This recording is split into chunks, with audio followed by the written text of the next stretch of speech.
Good morning, student. Today I am going to start the important topic of this chapter, friction, work done against friction. Okay.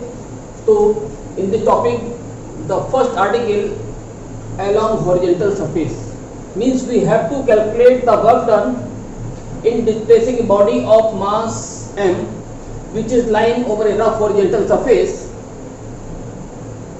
So on applying the force capital F, body displaces from their own position through a distance x, and we have to calculate the work done against friction. So as we know that when a force F is applied over a body, then a force act opposite to the direction of applied force, which opposes to the motion of a body, called frictional force. So on increasing the magnitude of applied force, the frictional force also increases. But beyond a certain limit, body begins to start move. Okay. So to move the block without acceleration, we have to apply the force F that must be equal to frictional force. So when applied force is equal to frictional force, then body displaces without acceleration. Okay. So let mass of body equal m, mu k be the coefficient of friction between surfaces of contact.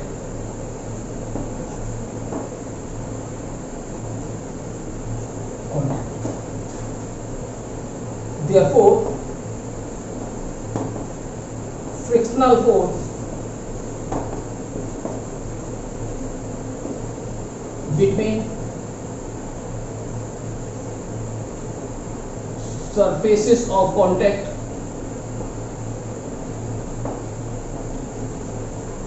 means F equal to mu k. Here mu k is the coefficient of kinetic friction, mu k into R. Here R is normal reaction which is perpendicular to the surface in upward direction. Okay. Since R equal to mg, because this R balances the weight of the body, therefore coefficient of frictional force F equal to mu k into mg. Suppose this is the equation number 1. To move the block, to move the body without acceleration,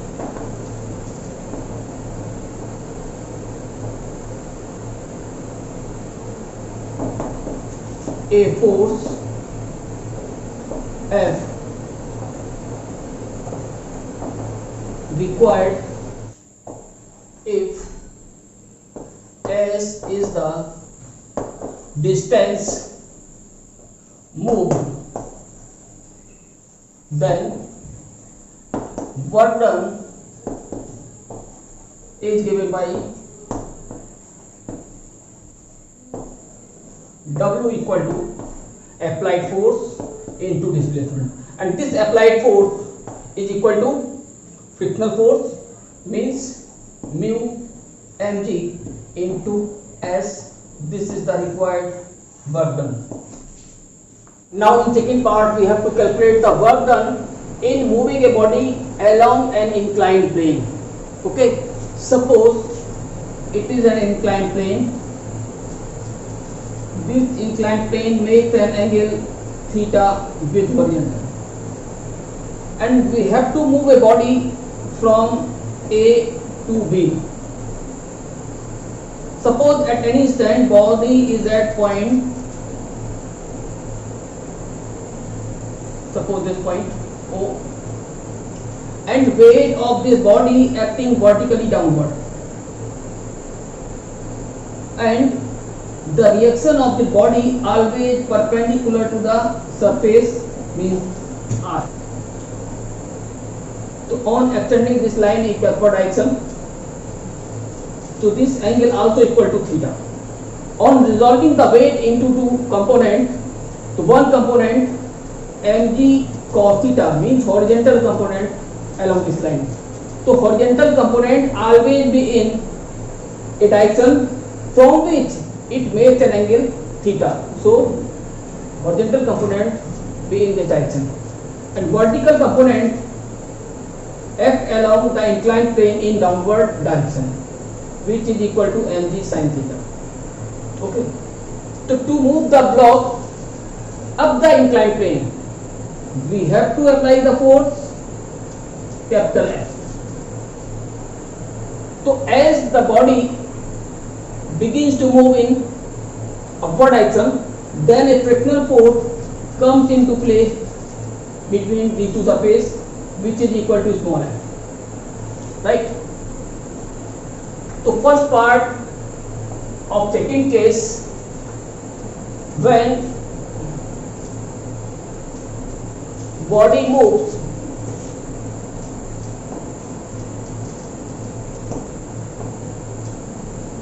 up the inclined plane.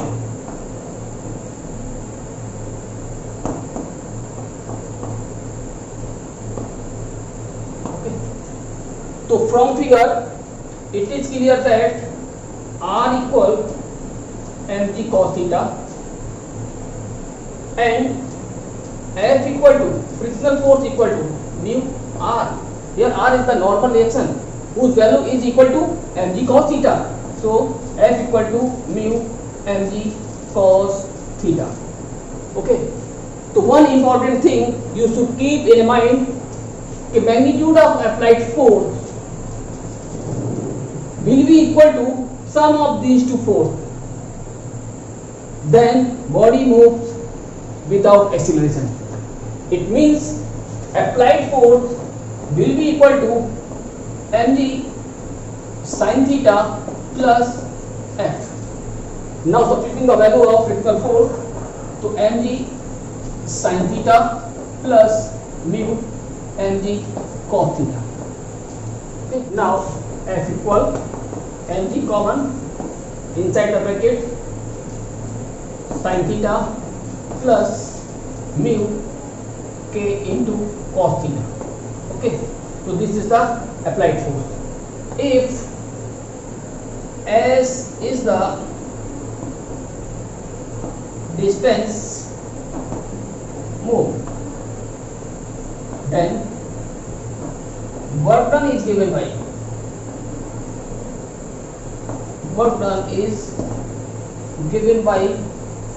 W equal applied force into displacement. The value of small f is mg in a bracket sin theta plus mu k, mean coefficient of kinetic friction, into cos theta into displacement. Okay. So this is the required work done. Now in third case, when body is moved down the inclined plane. Okay. So suppose this is inclined plane and this inclined plane makes an angle theta with horizontal, and we have to move the body from top point to bottom point. Suppose at any instant body is in this point. Okay. At this point the weight of body always act downward and reaction always perpendicular to the surface in this direction R. Okay. On extending this line in backward direction, so this angle will be equal to this, means theta. So on resolving the weight into two components, the horizontal component along a direction from which it makes an angle theta, and vertical component of this weight act along down the inclined plane, which is equal to mg sin theta. To move the block down the inclined plane, we have to apply a force F in downward direction. then a frictional force set up in a body between two surfaces in upward direction. Okay, suppose this AB is equal to S.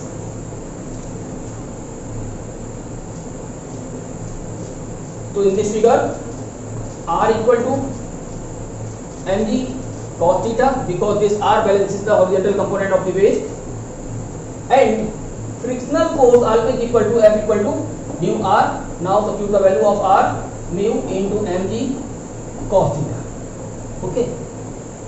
Now the main problem is that how much force we have to apply to move a body in downward direction. So from this equation we can find the value of F, that will be equal to F equal to F minus mg sin theta. Okay, because sum of these two balances the frictional force and we have to find the value of this applied force. So F equal to small f and transfer this term to right side. So small f minus mg sin theta. Now put the value of F to mu mg cos theta minus mg sin theta. Now F is taken common, mg is taken common, mg here mu k cos theta minus sin theta. If S is the distance moved, then work done is given by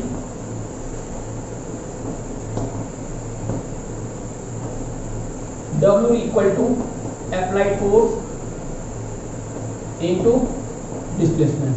Now put the value of F mg in bracket mu k cos theta minus sin theta into S. This is the required work done. Now discuss the another important question: friction is necessary evil. It means friction has advantage as well as disadvantage. Okay, so first we discuss the advantages. The friction helps us to walk. When we press the ground with our foot in backward direction, we receive a forward reaction due to friction between foot and ground. Okay, had there been no friction, foot will simply slip away. It means friction is necessary. Suppose there is no friction, it means we will not get the sufficient friction to move in forward direction. So for moving in forward direction, friction is necessary. Without friction, we will slip and fall down. Second point, friction helps us to write on the blackboard or green board. As we write, the chalk particle stay on the blackboard due to friction. Means when we write on this board, the chalk particle stay to the green board due to friction. If there is no friction, then chalk particle simply falls down. So we cannot write without friction, right? Next point, brakes makes use of friction to stop the vehicle. Suppose we are going with a bicycle, but brake is not sufficient to stop the cycle. What will happen? Suppose sudden bus is coming in front of me, then what happens? Can we stop our cycle? No. To stop the cycle, friction is necessary, due to which cycle stop. So brake system work on the principle of friction. Okay? Friction is sufficient, then brakes of cycle or vehicle work well. Next important point, the friction helps us to tie the knot in a string or rope. Suppose we tie the resham thread, the knot will stay on thread? No, knot will easily open. If we knot a simply thread, then that knot will stay, that will not open easily. So friction is necessary to tie a knot in the string or ropes. Next point, moving belt remain on the rim of a wheel because of friction. The belt which are moving on the rim of a wheel, that will move with a wheel because of friction. Otherwise, belt will not move with a wheel. Okay. Next point, the force of friction between tire of a vehicle and the road helps the vehicle to stop when brakes is applied. In absence of friction, means in absence of friction, if there is no projection on the tire, then vehicle will skid off the road when brakes are applied. Suppose we have a cycle whose tire is burnt out. So what will happen if we apply a brake on slippery road? Will the cycle stop at a certain point? No, it will slip on the ground because there is no friction, or we can say that less friction between tire and the wet road, because tire is burnt out. Okay, now discuss the disadvantage of friction. So first disadvantage is a sufficient amount of energy of a moving object is wasted in form of heat energy to overcome the force of friction. So lot of energy is wasted in form of heat to overcome the friction. Okay. Second part, the efficiency of machine decreases due to presence of force of friction. So efficiency of machine also decreases due to force of friction. And third point, force of friction causes lot of wear and tear of moving part of a machine. So moving part of a machine also wear and tear due to friction. Now the next disadvantage, the force of friction restricts the speed of moving vehicles, means it decreases the speed, like buses, train and cycle, rickshaw, etc. And the fifth point, a part of fuel in engine and other vehicle is used up to overcome the friction.